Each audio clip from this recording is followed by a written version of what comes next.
Hello everyone, आज हम लोग पास्ट कंटिन्यूअस को स्टडी करेंगे।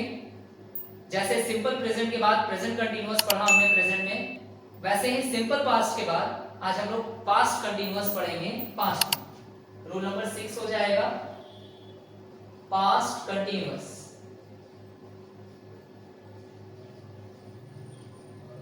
देखिए पास्ट कंटिन्यूअस के कीवर्ड्स है रहा था, रही थी, रहे थे, जो आपको पास्ट कंटिन्यूअस के सेंटेंसेस को पहचानने में मदद करे। रहा था, रही थी, रहे थे मींस जो एक्शन था, जो काम था वो पास्ट में कंटिन्यू था, जारी था, अब जारी नहीं।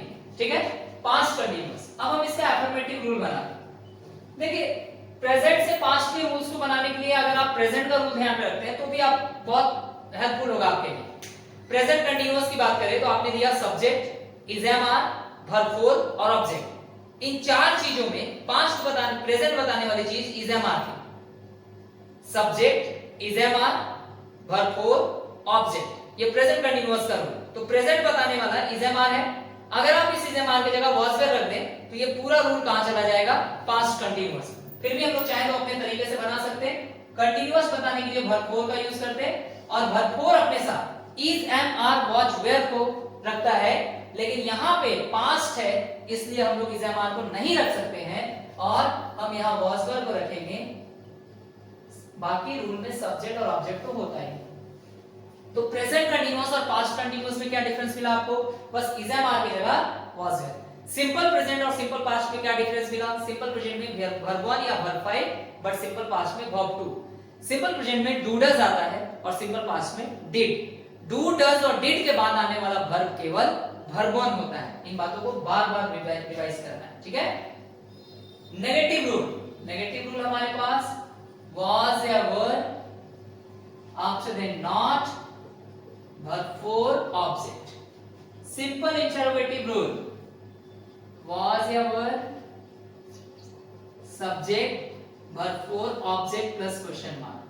Simple interrogative negative rule was या were, subject not, verb 4 plus object plus question mark.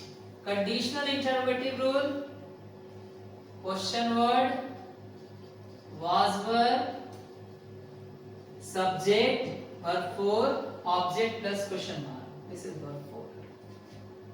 Conditional interrogative negative rule question word, was were, subject, not, verb 4, object and then question mark. ध्यान में रखिएगा वर्ब 4 मतलब verb 1 में आपको ing जोड़ना है। ये हो गया वर्ब 4। ठीक है, चलिए कुछ एग्जांपल लिखता हूं।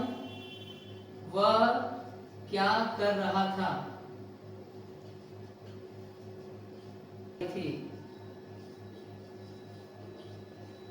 इन 5 सेंटेंसेस को हम लोग डील करेंगे। वह क्या कर रहा था? Conditional interrogative. फॉलो कीजिए उस रूल को। What was he doing? क्या आप उसे नहीं पढ़ा रहे थे? ये कंडीशन सिंपल इंटरोगेटिव नेगेटिव है, इससे बनाएंगे were you not teaching him? वे लोग कहां जा रहे थे? ये भी कंडीशनल इंटरोगेटिव है, इसी रूल से बनाएंगे where were they going? मैं उसे नहीं पीट रहा था, ये नेगेटिव है, नेगेटिव वाले रूल से बनाएंगे I was not beating him. वह गाना क्यों नहीं गा रहे थे? Conditional interrogative negative. Why was she not singing a song? Why was she not singing a song? ये हमारे पास्ट कंटिन्यूअस के सेंटेंसेस हैं। बहुत ज्यादा बोलचाल की भाषा में हम लोग टेंस को यूज करते हैं, ठीक है? इसलिए प्रैक्टिस अच्छे से कीजिए। और 1 into 6 का भी प्रैक्टिस कीजिए। 1 into 6 बहुत से लोग नए होंगे, अभी समझ नहीं पा रहे हैं। 1 into 6 मैं इसको बोलता हूँ 1 से 6 सेंटेंस बनाने वाला रूल, जो शुरुआत के वीडियोस में डाला गया है, ठीक है? उसको भी पढ़िए।